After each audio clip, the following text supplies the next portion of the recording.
you. Thank you very much. It's an honor to be here. I love Canada. I do. I love Montreal. And it's a very musical part of my life. As a child, I came up to Montreal. I was, I guess, a performer in those days. So you'll have to excuse me, and you won't remember those days. They've gone by. But there was so much music up here.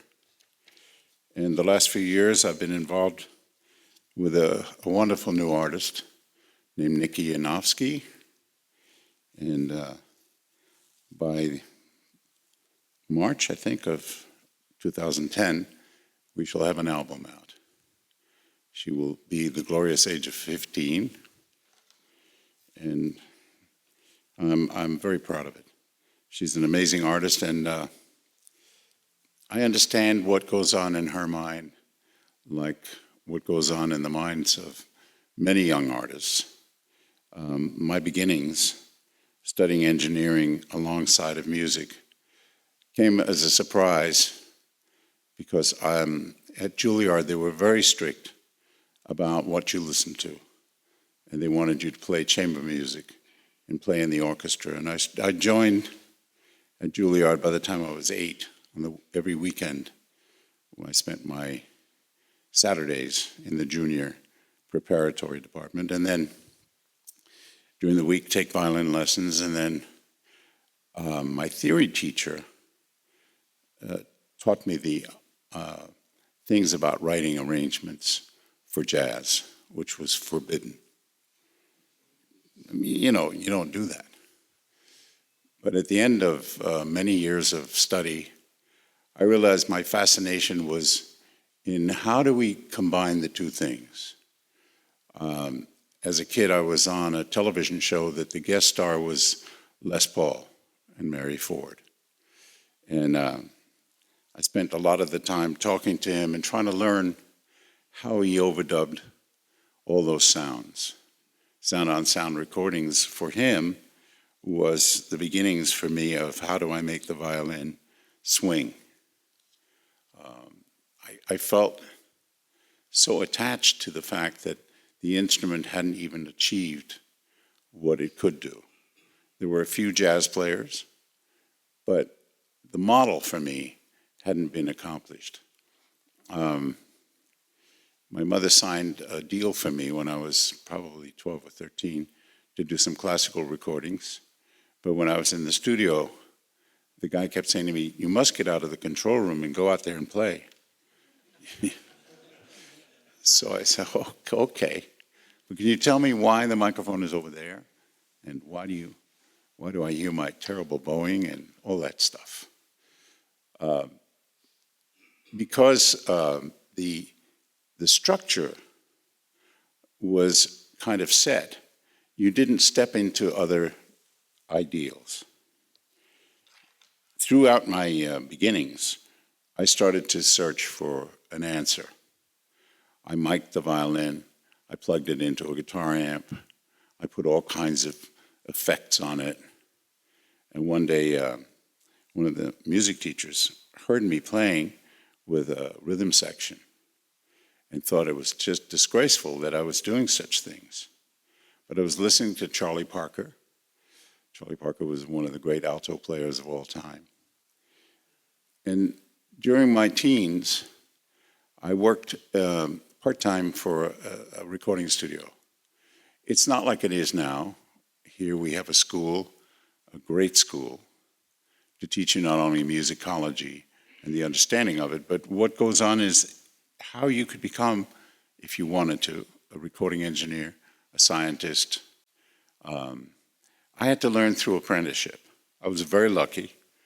People like Bill Schwartow, Tom Dowd, if you've ever seen the documentary about how he achieved his life, coming out of the U.S. Navy, he had been taught about, through science, about a thing called the Manhattan Project, working on the atomic bomb.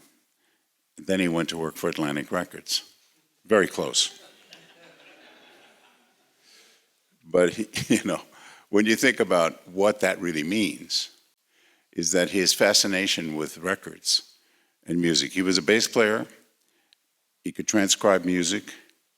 And when we met, he just got fascinated with our lives. I felt completely attached to him. And I befriended a guy who was a jazz harmonica player. And he had a studio. And he said, why don't you come and work here, be the T-boy, and then at night I'll teach you how to cut discs, and then after that I'll teach you how to make records. That's the beginnings, because I used to call my mother and say, well, I've got a job, it doesn't pay anything. She said, that's not unusual, and I said, I know, but it really doesn't pay anything. But the job also requires that I learn to make a martini for his clients while I cut discs. And I thought, that's pretty cool. You know, I never drank a martini at 15 or 16, but I learned how to make them. So if you ever have the desire, just call me.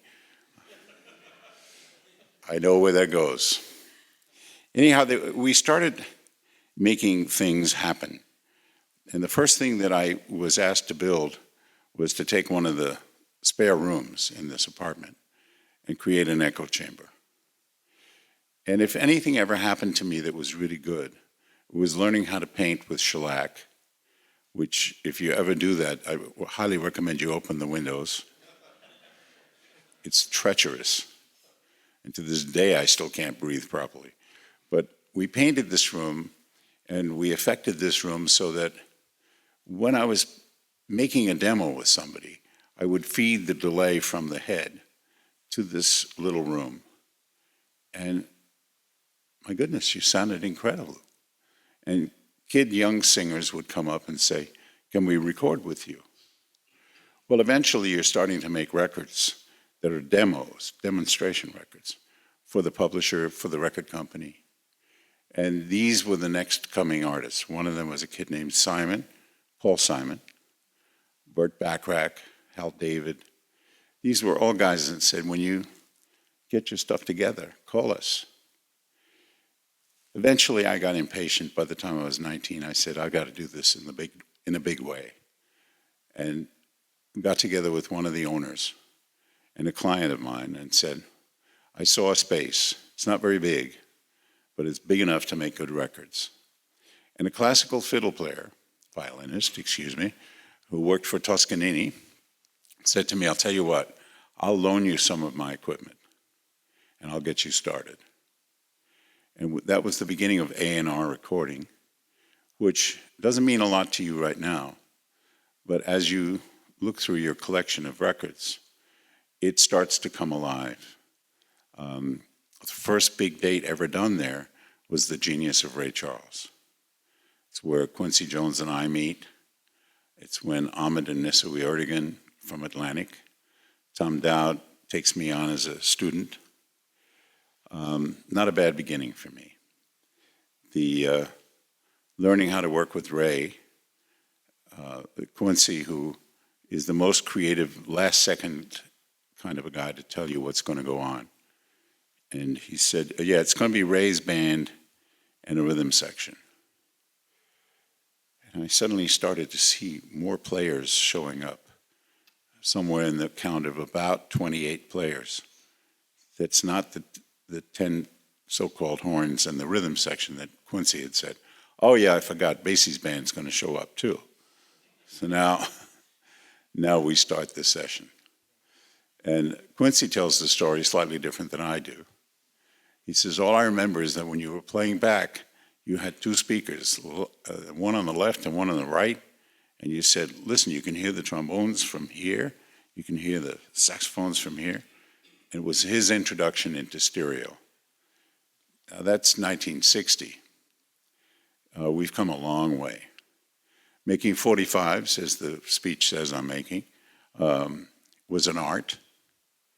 It was important that you made a record that sounded really good on the air.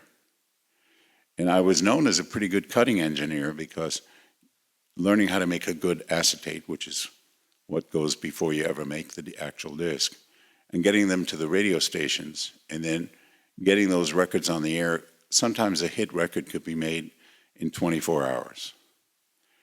So with Quincy, he had, from a jazz world, was making a pop record with a girl named Leslie Gore, which was It's My Party. Now, I know none of you are old enough to remember that record, but it was huge. It was huge. Yeah, you singing it? Yeah. This is what I like, an audience that participates. That's what I want. It's the beginning of a career that is challenging because we did everything that, if you needed a fiddle part, I'd play 6 overdubs and play strings if you needed it. Or we did everything that the union would allow us to do, which was very limited at the time. The early 60s was very strict. If you notice any pictures of me, I have a thin black tie on, and of course I'm smoking. That was legal and awful. Terrible. But we had to dress up. Our sessions were 10 to 1, 2 to 5, and 7 to 10. And the union said after 10 o'clock at night, it's double time. So all the jazz and R&B dates were handed over to kids like me, and the early rock and roll of the early 60s is where I got my start. If it wasn't for the musicians of that time and people who cared about what we called illegally recording at times when you weren't supposed to, we'd actually close the doors, lock the building, go to the bar next door, and then about an hour later, we'd sneak back into the building, and then everybody would gather. You weren't allowed to actually sing along with the track. You could make a music track only because I built a booth, because I was recording a woman named Diane Carroll, and she sang so soft, and a woman named Peggy Lee, who you could hardly hear. I built this booth, which actually isolated the voice from the band. That turned into an amazing feat later on, because the unions would charge you full rate for the full orchestra for redoing a vocal. Now, that doesn't mean much to you right now, but at that time, that would have been a cost of $2,000 to $5,000, easy. So we had to do that illegally, unfortunately. And jazz dates weren't considered real dates. People just kind of assumed that you just did those. And they were all registered at times that didn't exist. So anything after 10 at night never was on a music contract. I don't know why I tell you this story, but it's come a long way. And during that period, I also did commercials. My big sort of break came from Pepsi-Cola doing a campaign called For Those Who Think Young. And they'd bought the song Making Whoopee. And a girl named Joni Summers, who was 17, I think I was 18 or 19. I had a terrible crush on her. I thought she was adorable. And she sang so great. And I was taken out to California as a guest of Pepsi and recorded where Frank Sinatra recorded. And Bill Putnam, who was the engineer, showed me how to make records in my world. Everything live, everything go, everything as is. There's some people here who know I've done that with Nikki. It's a way of life. It's a way to perform in the studio that isn't quite as, well, shall we say, different than it is now. Sometimes you make the track, sometimes you meet the singer, sometimes you meet the guitar player, all separately. Those days were about how you played together. It's a natural phenomenon, which led me to being invited by this man named Adler, Dick Adler. And I did a commercial for him about, I don't know if that commercial was ever played here, it was a Hertz commercial. And it said, let Hertz put you in the driver's seat. And the driver would be flown right into the seat. It was a huge success for them. but it got me the biggest break I ever had in life. Dick took me down to Washington, and he said, we're going to see the presidential gala for President Kennedy. It was an evening of Leonard Bernstein, Danny Kaye, Jack Benny, George Burns, a whole great plethora of great stars. It was in this very unusual armory where mostly horses were paraded, and why they decided to do a concert there, I'll never know. But it started out with feedback, and it never got any better. You couldn't hear anybody. The speeches, the humor, everything died. And Dick said to me, could you fix this? And I think I'm 20 years old by then. I said, sure. We just need to spend some money like they have here and fix up the room. He said, that's going to cost a fortune. I said, well, it's the only way to change the acoustics. He said, do you have a degree? I said, yeah, these two things are my degree. The rest is things I've learned along the way. And I called a bunch of acousticians and said, I've been asked to fix this armory. Well, by the time I got through learning and listening, I decided to work with a scenic designer and create a room within a room. We created a huge theater that held 10,000 people, I think, overall. We hung speakers every 16 people had a set of speakers. Built a kind of a really acoustical stage, put an orchestra pit. It was an amazing hit. It was a night I won't forget. I was quite young and accepted the challenge, and I was really thrilled that it worked. The humorous part of this is the 6 a.m. or 6:30 in the morning, my phone rings. And this voice says, hi, this is Jack Kennedy. And I said, sure it is, and I hung up on him. It's the truth. And the the phone rings again, I pick it up, and I hear this distinct Boston accent. And I said, oh my God, is it you, Mr. President? And he said, yes. We'd like to have you come over today and have a brunch, a little sandwich, and we'll talk because we'd love to do some evenings at the White House. Mr. Adler has spoken very highly of me. And I said, well, that's wonderful. Anyhow, I rolled out of bed, took a shower, and sat there on the edge of the bed thinking, is this really happening, or is it some vocal impersonator playing with me? Not that my friends were not capable of that. Anyhow, we met, and I was asked then to look into what was going on in the White House. And I asked the question that one would ask, could I hear some of the recordings of some of the great evenings that you and Mrs. Kennedy have had? And he said, what recordings? I said, Mr. President, you are the President of the United States, and you have had everybody from Jascha Heifetz to Peter Gorski, anybody, played here. He said, well, we don't have any recordings. What do you recommend? I said, well, the first thing I would love to see is that we record every event that the White House does. And he said, well, there's no budget. I said, I'm used to working with that kind of budget at all times. But it's true, the White House has no budget for the evenings that go on for the state dinners or the great ministers or the prime ministers or the heads of countries. So Mr. Adler said, we'll come up with something.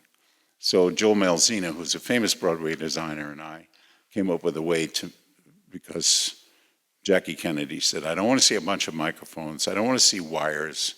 This is the East Room. This is the White House. So we designed a very secretive but clever way in which recordings, I asked the president if I could get rid of, in those days, if you ever saw a president speak, there was at least 30 microphones in front of him. I said, could I maybe make us speak? We'll just put 2 microphones there. And if there's a guy named Obama something, he's president now, and he's still using those same 2 mics. We don't crowd the president. We record everything there.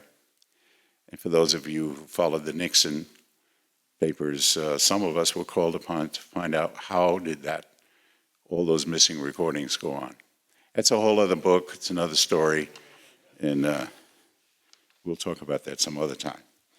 Anyhow, we get through that, and of course that leads to a very famous event at Madison Square Garden. Now it's his birthday. It's a show starring many, many artists. Harry Belafonte, Jack Benny, George Burns, and Marilyn Monroe. And if you have my book, this is true. I wouldn't write anything that wasn't true, would I? Maybe. But it was his birthday. And one of the jokes of the evening was Miss Monroe was known for not being on time for anything. But the fact is, she came to rehearsal at 7 a.m. in the morning, and she had made an album in New York. For those of you who are fans of Marilyn, you know that she made one album. So they sent me in and said, set Miss Monroe up. I said, sure. What kind of assignment is that? So there is a picture of the two of us. I'm afraid she looks so stunning that you don't look at me at all. And it's quite charming. She went over to all the musicians, shook their hand, thanked them for playing on her record. She was just amazing. She's a woman that you won't forget, I won't forget. And of course, every stagehand and every person that ever was around the building looked at me like, how did you, this kid, get a chance to do this? And there I am spending a lot of time adjusting her mic. Extremely slow and extremely careful.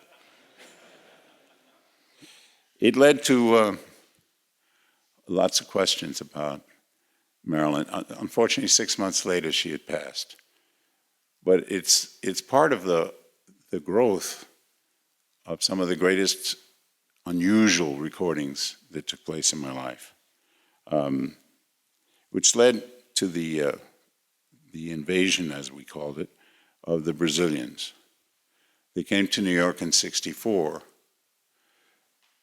and I got lucky enough. I was working with a guy who said, this week we're going to do some bossa nova.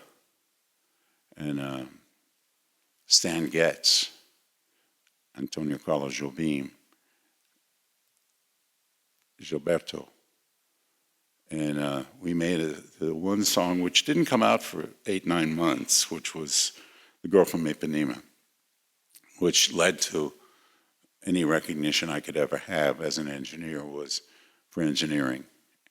So there I am, I'm saying, I'm on the first ladder, the first step of a ladder to start a career, which, you know, in its entirety, if that's all you ever did, it's not a bad one to hang your hat on. But that's not the way my career went. It was all about how do you make it better? How do you build a better room? How do you make the music better? How do you make musicians trust you? How do you go on and bring the art to a new level? I think that that's probably the biggest thing that ever happened to me to set me off. It was the first time I ever saw my name on a record. Up until then, you're just part of the back of the scenery on the back cover, if you're lucky. And it led to, in the mid-'60s, to being asked to work with Miss Streisand. Once I was known for doing these incredibly silly events, not silly, but inaugurals, grand evenings where the challenge was beyond. I got a call to work with Barbara in the park. I'm not sure it's even out on video yet. It's not been seen since '68. But it's a story and a half. We were having a guy from Russia called Khrushchev, and he was coming to town. And we met with the police department, who politely told me, they said, you people have to figure out how to make the park people behave, because we have security problems with Mr. Khrushchev. I said, okay. We'll have several policemen on horseback. That should contain the 25,000 people maximum that we will expect in the park. Okay. So the manager says, what do you think? I said, well, we should prepare for a bigger audience than that. He said, well, the space isn't going to allow anymore. I said, yeah, but we should. So I built towers. In those days, you didn't do that. We built separate amplifiers, big speakers. Usually a PA system sounded like you were going to a football game. Not much better sound than that of the hockey announcer. It's kind of, thank you. Happy birthday to you too. What did she sing? God knows. But it's one of the classic shows she ever did. And she didn't know. She was flown in by helicopter the night before. It was raining. We did all the lighting checks. The manager came to me and he said, just don't say anything, but do you think the sound will carry further up? And I said, yeah, it'll go. It'll go. It'll go past the 66th Street, where it was, to at least 86th Street. I've got these new things called long throw horns. This will carry the sound. He said, we have another problem. And I said, what's that? He said, the police are worried because somebody said they're going to kill her while she's on stage. I said, that's a big problem. How do I solve that for you? So some guy with a sniper is going to kill her. I said, did they say anything about killing the sound man? I'm worried. I'm really worried. Anyhow, we did what I would call one of those miraculous shows. One of the things about dealing with electronics throughout my life is that it always has the chance that something will go wrong. And that night, it rained all day, so the orchestra refused to come out for a sound check, which is what you do before you're going to record or film. But it dried up around 5:30. Many trucks came in, and this one truck, which had some spotlights, which they were about to mount, dropped the tailgate, broke the cable for us to all the strings and the horns. So several of us with some soldering guns managed in an hour to put back the 24 cables that were destroyed. The truth of the matter is I had hired a guy from Las Vegas to bring a small truck to record independently from the television recordings so we could make an album. And it was only a 4-track tape machine, which is not a lot. But I didn't know that he was a drinker and had a wonderful Weimaraner who would bite anything. It's a dog that was out of control. The guy starts to drink a bottle of bourbon, and I realize I'm on my own. The dog fortunately kind of liked me and licked me. And so now we start the show. He's passed out. And now the show goes really well. And I look over, one of the recorders isn't working. The backup recorder is working. So I'm thinking, okay, I'm reasonably safe. And the show finishes, but it's not over. The audience wants an encore. And they don't sit respectfully as they had been on their blankets and drinking their wine and enjoying the concert. They all start to move forward. And I feel the whole truck and the van doing this. And one of the policemen says, stand steady. We'll keep the truck up. He put some people near me. And the Weimaraner comes out from nowhere and bites the policeman. He, just like any other human being, takes out his gun and starts. And I said, don't, please don't. The dog's harmless. He said, he bit me on my ankle. I said, he loves you. I can't tell you what's wrong, but please don't. And this drunk wakes up out of his deep sleep. And whatever he said to the dog laid right down. And I'm saying, oh, God, it's over for me. It's over for everybody. But the cop turned out to be a really nice man. concert turned out okay. And I've told Barbara that story. I said, you know, while you're worrying about your gown, she never knew that somebody thought that they would shoot her. And I've told her many stories about what goes on behind stage. There are amazing things that go on in television. But you don't have that kind of time. And if I keep my notes right, we get to the point in life where we are asked to work on a show called Promises, Promises, which was a Burt Bacharach and Hal David show. Burt being what he is, he wanted the sound of records to be the sound of the orchestra. Now, the producer of the show, David Merrick, had said to me, what are you going to do different? I said, I'm going to align the interior of the orchestra pit, create separation. There'll be a microphone for every instrument. Then we're going to mix it out front. And we're going to put speakers all the way around the house. So there'll be singers in the pit doubling what's going on the stage, which means that it was really the first show to try to emulate a recording and still look and be live and not use wireless mics.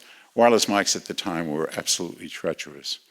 When you put them on an artist, there was no guarantee the local cab service wouldn't interrupt while you were singing your great grand solo. Sometimes it came from the theater next door. I opened up the mic one night and heard another show being performed, and I said, that's it. We're not going to ever use those while we can do this show. Anyhow, we got rave reviews. It brought us to a new place in life. And it started a way of me working both as an engineer, but as a producer, the beginning of the production career. Movies and music became very much a part of my life.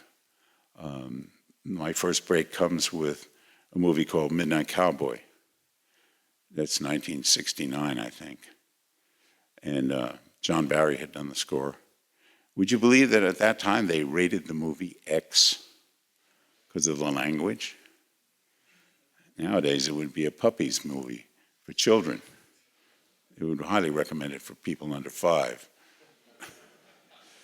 But it was amazing to me that there was a guy named Harry Nilsson. I don't know if you remember Harry. He did a song called Everybody's Talking. Things came out of that movie, and John was very wonderful and is a great guy who said, why don't you produce the music for this movie? After I've done the main title and the song, and you brought me Toots Thielman, who was a great harmonica player, I'd be thrilled if you would do that. I said, okay. And that starts a career away from engineering for the first time. America is very funny because they like to put you in a category and they never want you to change. So I had to go to England to have the hit and then come home 2 years later and start doing other work, Broadway, and then I got a break to go in to do a movie with Barbara. Thank God for her. She decided that she didn't like to lip sync. I don't know if you know what that means, but typically every musical you've ever seen, The Hills Are Alive with The Sound of Music, she's not singing then, she sang months ago. No good film producer would ever want you to take a chance and try to sing live. That's not part of the menu. That doesn't come with the picture. But Barbara said, I'm tired of trying to synchronize my singing with my lips and act and do all of that.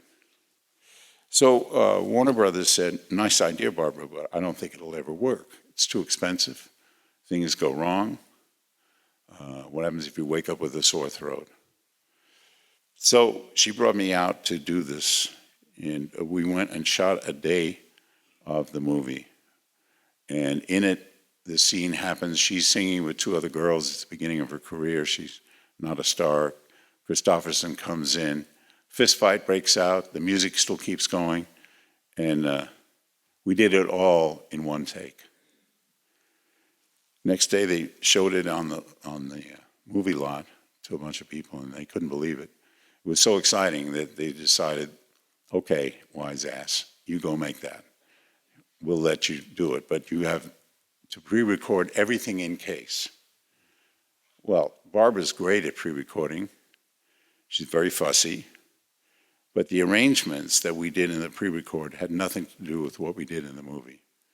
So if you have a chance to ever rent the movie or see it, you'll see everything as it really happened. It's all live, done at the most horrible hours at 7 or 8 in the morning, sometimes at 9 or 10 at night, but it's Barbara at her best. And it started not a rash of other people doing it, but it was the first Dolby picture. That may not mean a lot to you, but Ray Dolby had invented the Dolby sound for basically how to speak between the satellites and this country and any other part of the world, so you could understand putting encoding so that you could understand the dialogue. We used it for music. I liked Ray Dolby. I thought anything that made my recordings quieter, made them more real, brought a difference to the sound. I think if there's anything that we can talk about here, it's the quality of music. Quality of music for us is not only how great musicians play it, but how do we reproduce it? How can we get it to you? How do we make you feel a part of this music? It's really interesting because when music's changed from the LP to the CD, I was in Japan and Noria Ogo, who was the chairman of Sony, said to me, listen to this classical music. Do you think you can help us try to get this well known in the States? And he gave me this little CD player and the disc itself. So I called him and I said, well, I'm working on a pop record with Billy Joel.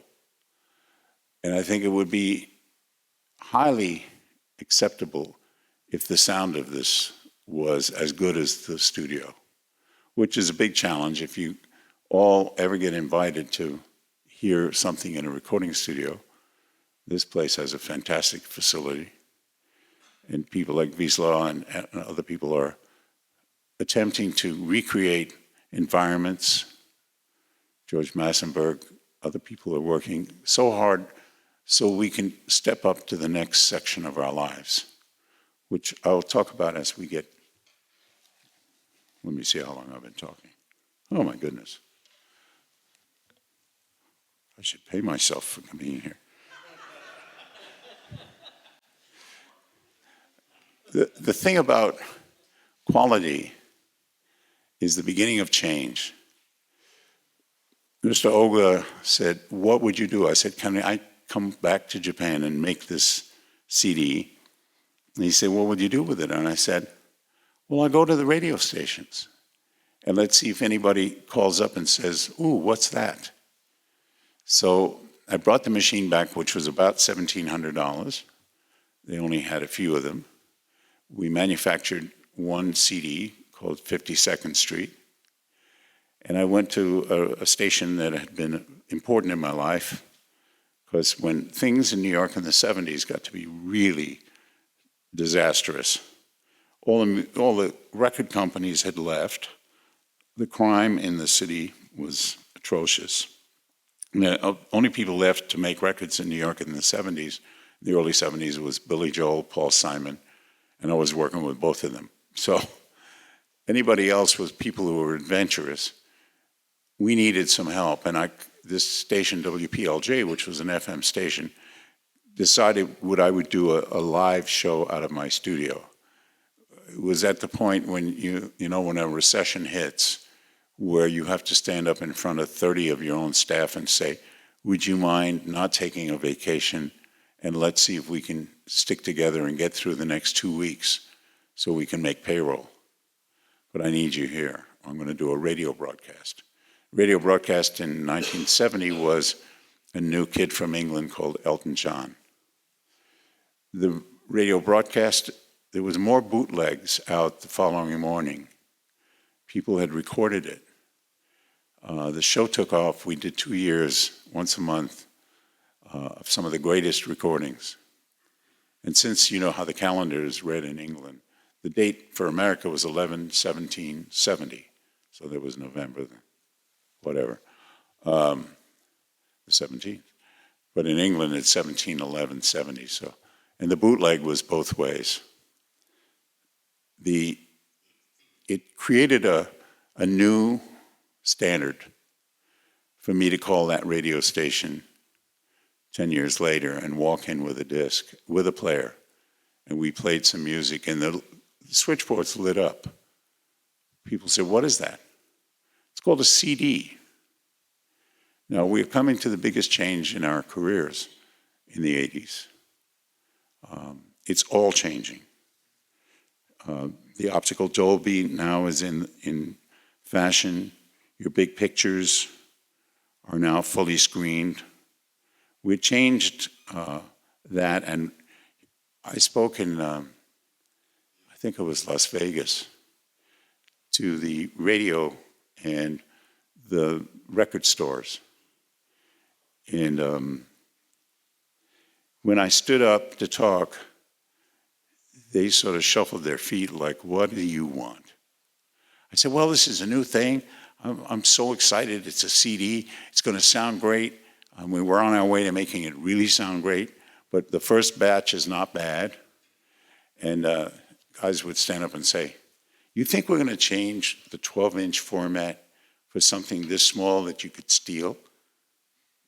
3 years later, that's all you ever saw in the stores were 5-inch CDs.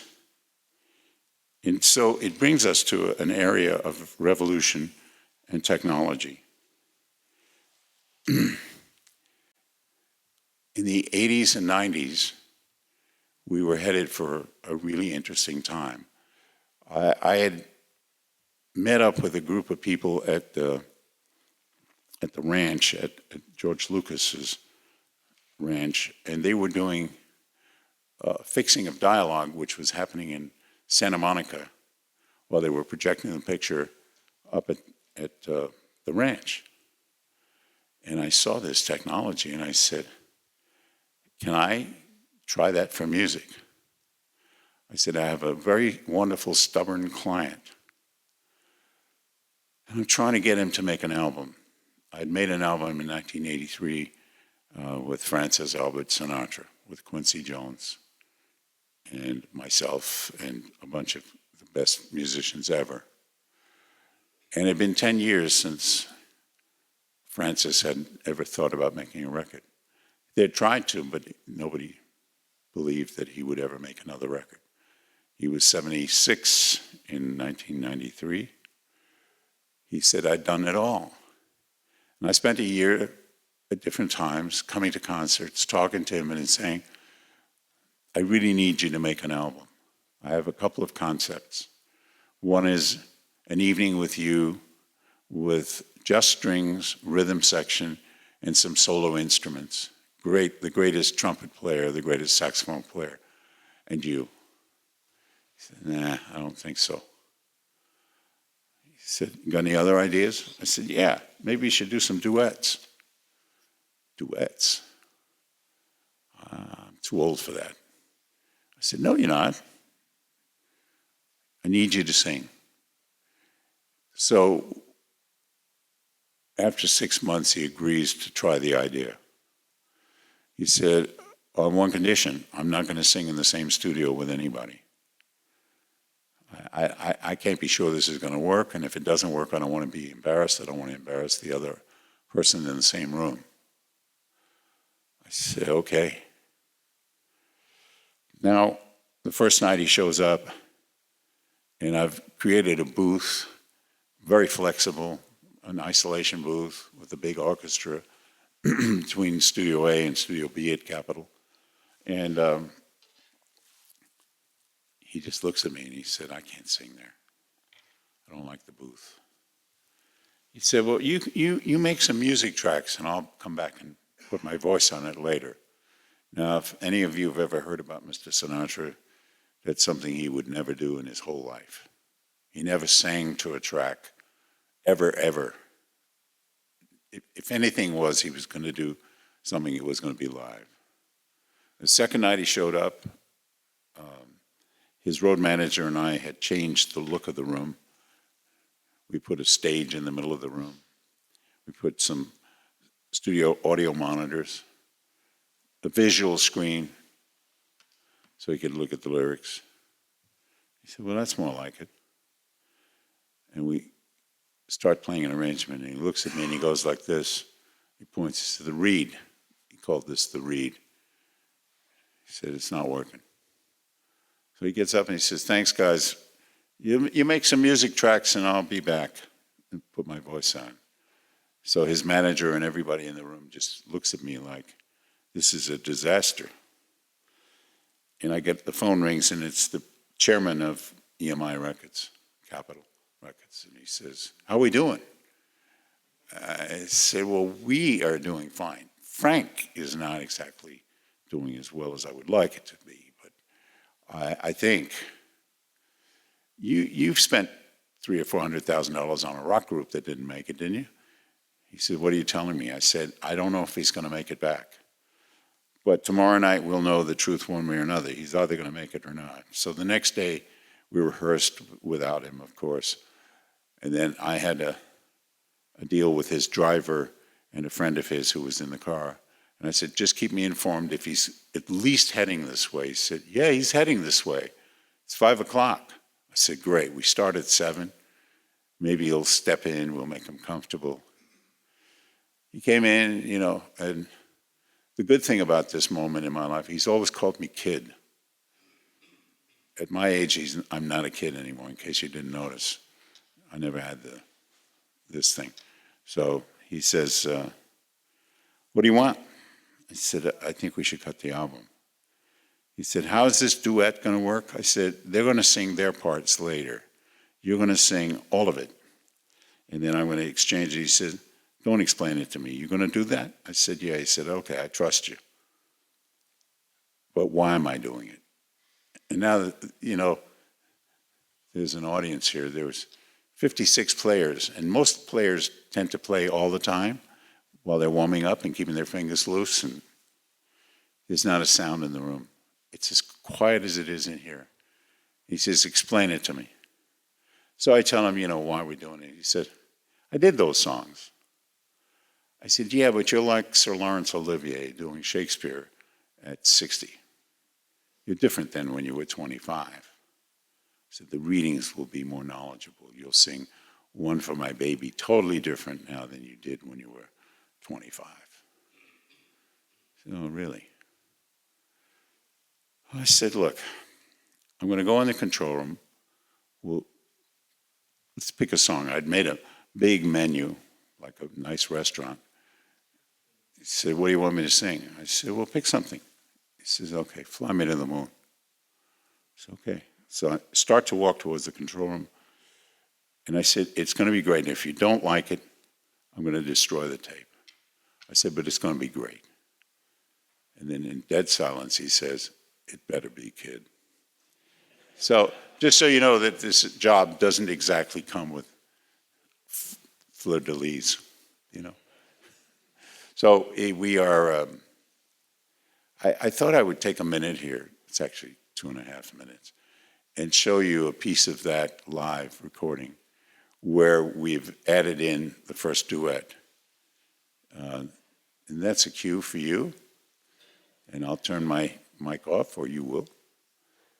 And this is Francis.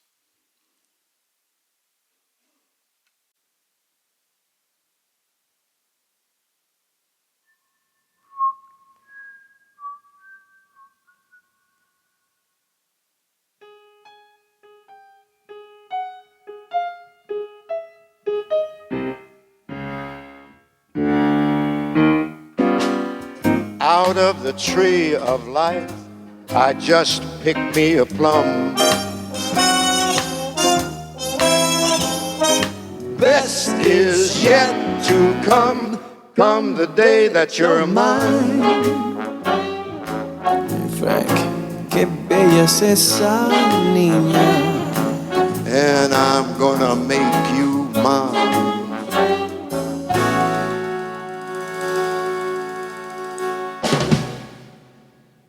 Playback.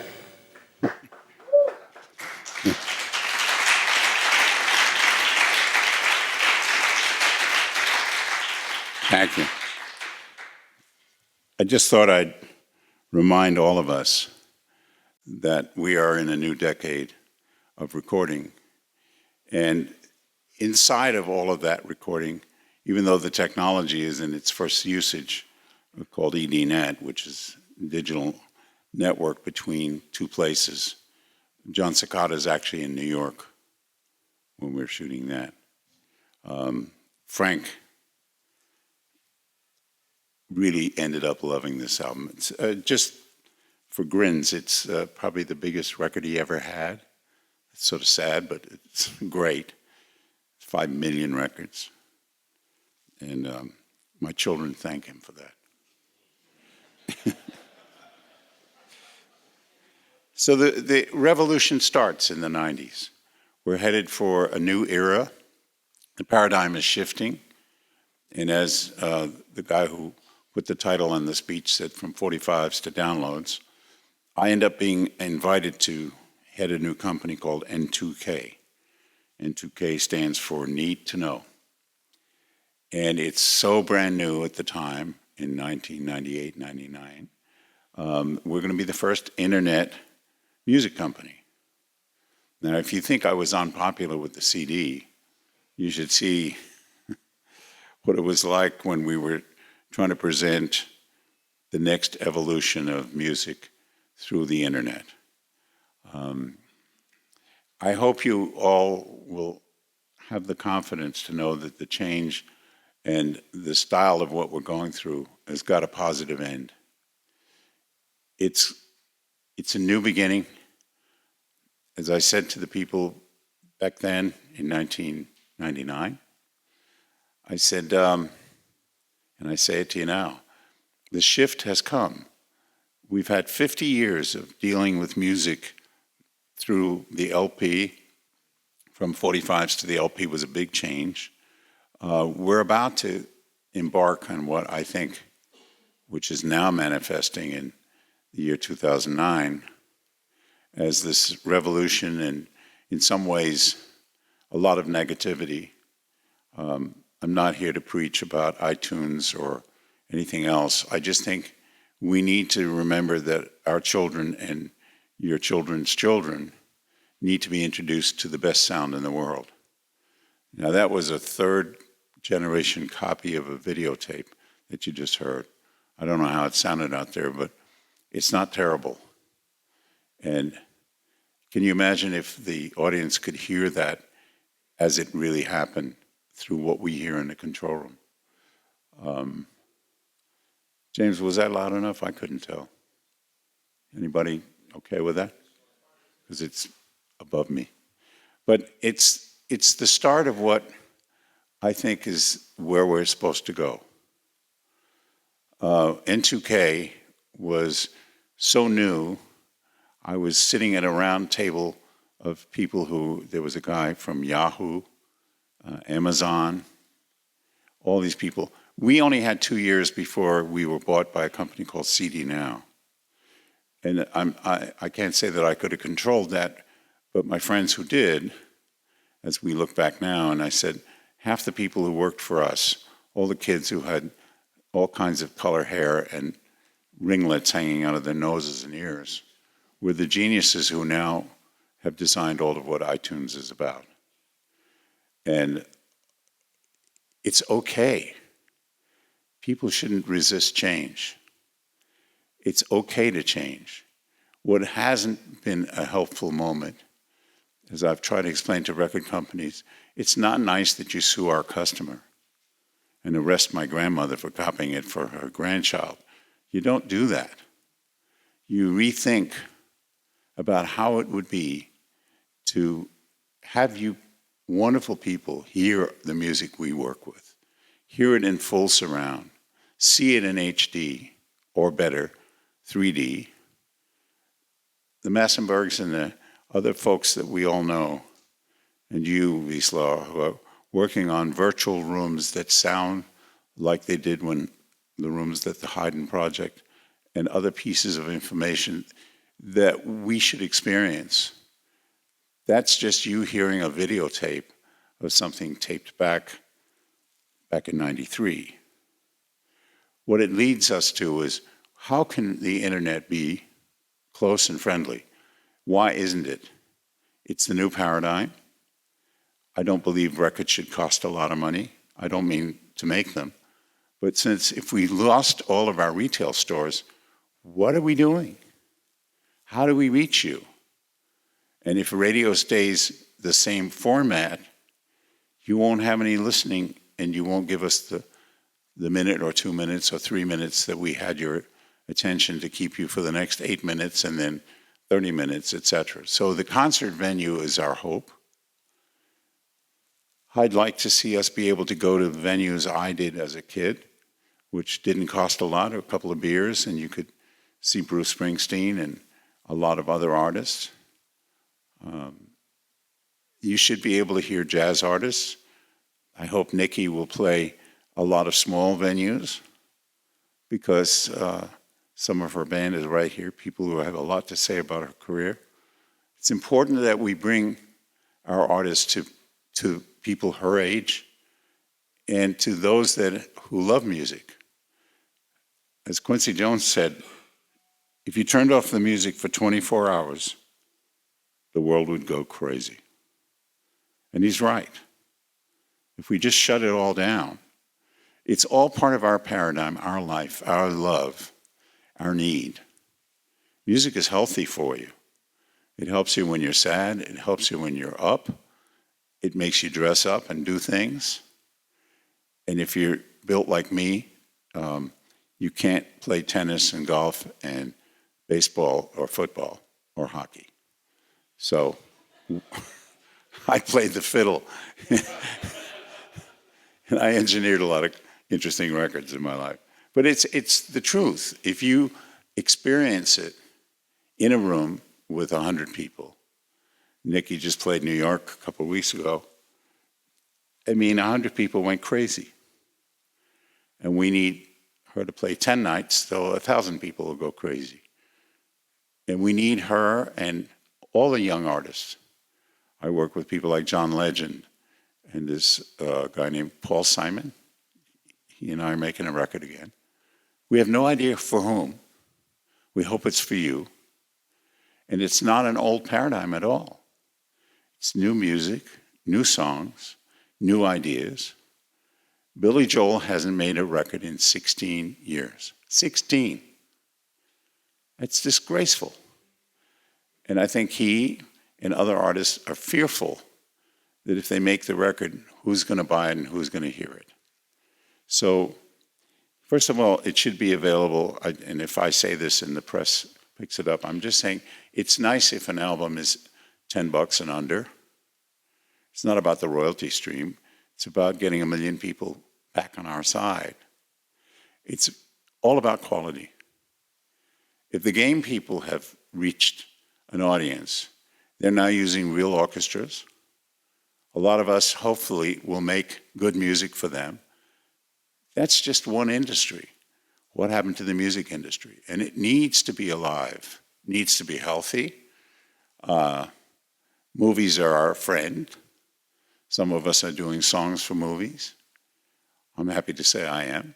But that movie comes and goes. By the end of the record, if I do the song for Valentine's Day, the movie, in 2 weeks after Valentine's Day, they'll be talking about some other time of day. It'll be some other ideas.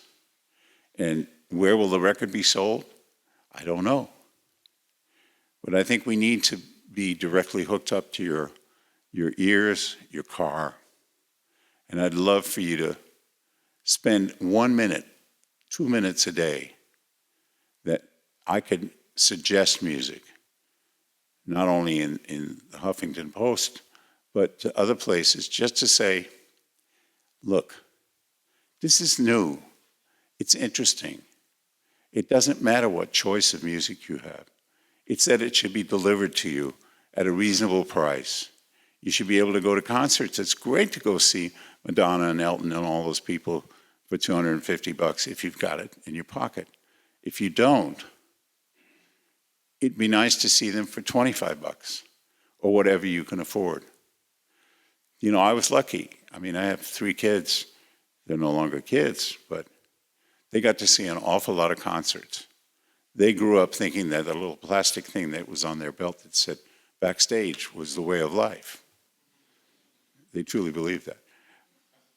Now that they're in their 20s and older, they're starting to realize that it's their time to talk about music, to show music. I try to convince it at the time. It was just unfortunate, the timing of the recession came. But I talked to Starbucks because I had made a record with Ray Charles. It went through the roof. And I said, couldn't we get Friday nights all over the country and do what we used to with a couple of acoustic acts, 9 o'clock? It'll be done by 10 or 10:30. The worst they could do is buy some good coffee, and they won't get drunk, and hopefully they don't get so stoned they can't drive. It would be a nice atmosphere. Really would. Because in Greenwich Village in New York, where, we used to sneak and get into a cab or subway in my case, we went to hear music. And that's where artists now have to reside. They need you, we need them. And if we only sell 100 records at a time or whatever, a USB connector with 5 songs of it that they've just made, that's fine. We need to work hard to get and deserve an audience again. We need to make the record companies come to the party. You can't live by the old paradigm. You can't live with this amalgamation of so many companies trying to be under one roof.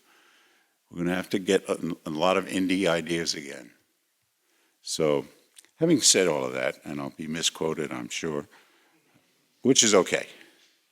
A couple of years back, I was called by Tony Bennett. And the only reason I'm playing this for you, the idea of making a record live with the band and the singers is sort of unheard of nowadays. This particular piece of film shows Michael Bublé and Tony. And we talk about it, if it's cued right, and this is coming from him totally from his heart. So if you don't mind, could we play that?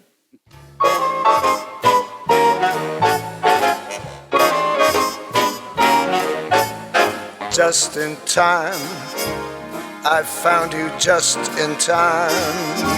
Before you came, my time was running low. Changed our lonely lives that lovely day.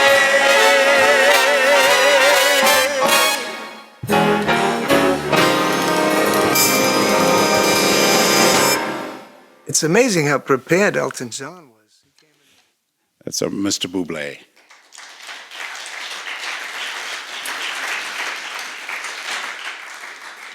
It is amazing when you think about it that Tony, being 82 now, that's 2 years ago, that piece of film, that the students that are here in the audience, that's still the most exciting thing in the world to do as a producer, as an engineer, is to share that story, the life of an artist at any age. And the new ones, the Nickies, the John Legends, all of the kids, they're not kids anymore, they're growing fast, are asking the same question. How do they do it? And why do they do that? And the beauty of it is, it's that experience. And when they sense it with an audience and an orchestra or any kind of group on a stage, it's miraculous. There's nothing like it. So let me talk quickly about the future. I'm going to show you a piece of footage in a minute. But I decided that it would be nice to produce an event, an original musical. And being a little crazy, I went and talked with the Mancini Institute and University of Miami. And we're about to experiment with doing a brand new musical from start to finish that will premiere May 5th, 6th, 7th. We have all the departments of the school, the film, the orchestration, the recording, the writers, the actors. And I, with my crazy mind, am going to put this all together. It's a musical that I commissioned a writer, John Batteri, to write about Mario Lanza. I picked somebody who 80% of the audience won't know who he is, but he was an icon for 7 years or 8 years. Came up through MGM. And the sad part, or the good part of the story, he had a huge problem with his diet. And he was a great tenor. The classical people said he was the greatest tenor since Caruso. Pavarotti, Bocelli, Placido Domingo, all these other people have said to me, what a great idea. So the musical will have original songs, the story of his obsessive mother who played him Caruso records while he was in the womb. And from the day he was born in the year that Caruso died. And she said, as a good Catholic mother, God, give him the voice. I'm not sure that's wrong, but I wish my mother had said Heifetz. She didn't listen. Anyhow, the future of what we're doing and what we're trying to do is I've been working on a film for almost 2.5 years. Quincy Jones and myself and a guy named Larry Rosen. And we're making, I'm sorry that the date on this presentation says coming this fall, but it's going to be next fall. Because we have 6 hours done. It'll play movie theaters as a 2-hour movie. Hopefully it'll be on your local BBC station, which will be the CBC, I guess, here.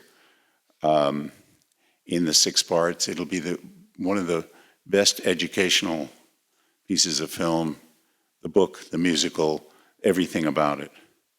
And James, I'd appreciate it if we could play that, because that gives me a ta-da kind of ending.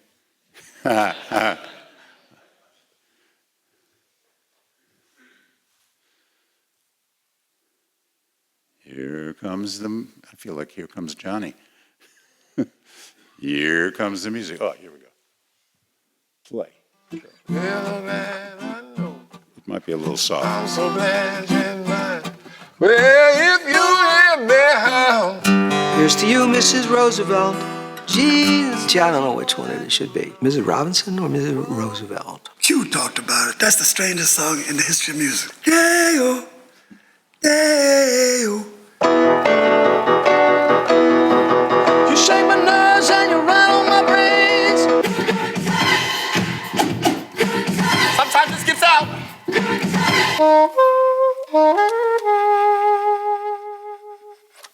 And they go crazy. Sit down and listen with open heart and open mind and love everything you're about to experience. And in this music, in this language, in this lyric, sits the story of our life, the passport to truth. There's something magical that goes on with recorded music. It didn't come from another country. It was born in America. We have no Mozart. We have no Tchaikovsky. But we have American music. Deep down in Louisiana, close to New Orleans, way back up in the woods among the evergreens. Thomas Edison has the first recording in 1877. The first words I spoke in the original phonograph. Mary had a little lamb, its feet white as snow. Thank you, Thomas Edison, for making that little piece of shit, because that shit put me on for real. Look, if you had one shot, one opportunity to seize everything you ever wanted in one moment. This house in the music, the moment you own it, you better never let it go. You only get one shot, do not miss your chance to blow. This opportunity comes once in a lifetime. You better lose yourself in the music, the moment you own it, you better never let it go. You only get one shot, do not miss your chance to blow. This opportunity comes once in a lifetime. yeah.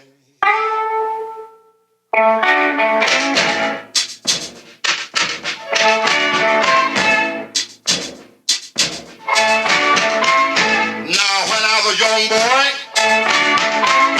at the age of 5, my mother sang the bee, the greatest man alive. But now I'm a man. I think James Brown said it better than anybody. If you ain't got soul, you can't do it. I feel good. Stevie Wonder, Grateful Dead, Robert Johnson, Run DMC and the Beastie Boys, Coco Taylor, Janis Joplin, Nat King Cole, George Clinton, Ruth Brown, Justin Timberlake, Fred Astaire and Ginger Rogers, Benny Goodman, Bob Dylan, Dizzy Gillespie, Africa Bambaataa and the Soul Sonic Force, and Ahmet and Jerry Wexler, Muddy Waters, Elvis Presley, Diana Ross and the Supremes, Jackson 5. MTV and Michael rode each other to glory. Charlie Parker, Duke Ellington, I love Duke Ellington. Miles Davis, John Coltrane, pre-Kulu Say Mama. the Carter family. I like Quincy Jones. I don't know what to call him, Diddy, or I call him Sean. Billie Holiday, Tony Bennett, Kelly Clarkson, LL Cool J, Elton John, Carole King. the Count Basie Band, Fats Domino. Lil Anthony and the Imperials. What was his name? You weren't even fucking born. Jennifer Lopez, Ricky Martin, Mark Anthony. Ramone said 4 people of varying dysfunctionality. Frank Sinatra, Tina Turner, Lionel Hampton, Bruce Springsteen, Jimmy Rogers, James Europe, my name's Bing Crosby, Johnny Cash, Pete Seeger, Ella Fitzgerald and Ray Brown, Sean Fanning and Napster, Beach Boys, Tito Puente, Harvey Fuqua and the Moonglows, Ray Charles, Madonna, Whitney Houston, Norris Lee Hughes Marsh, Sugar Hill Gang, Led Zeppelin, Hendrix, Cream, Dave Matthews and Radiohead. You meet Houston, California, come back this week, BB King. You know what I mean? I'm saying? Diana Krall, Michael Bublé, Harry Connick Jr., Natalie Cole. George Gershwin, the great musician. Oh, I take him. John Hammond. Les Paul shook it all up. This is the first time I've ever told anybody exactly about this.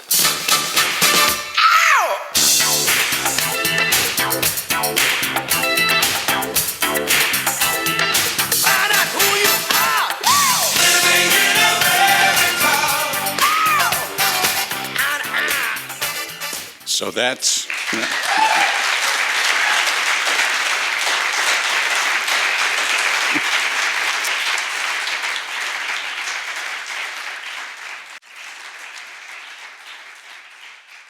Thank you.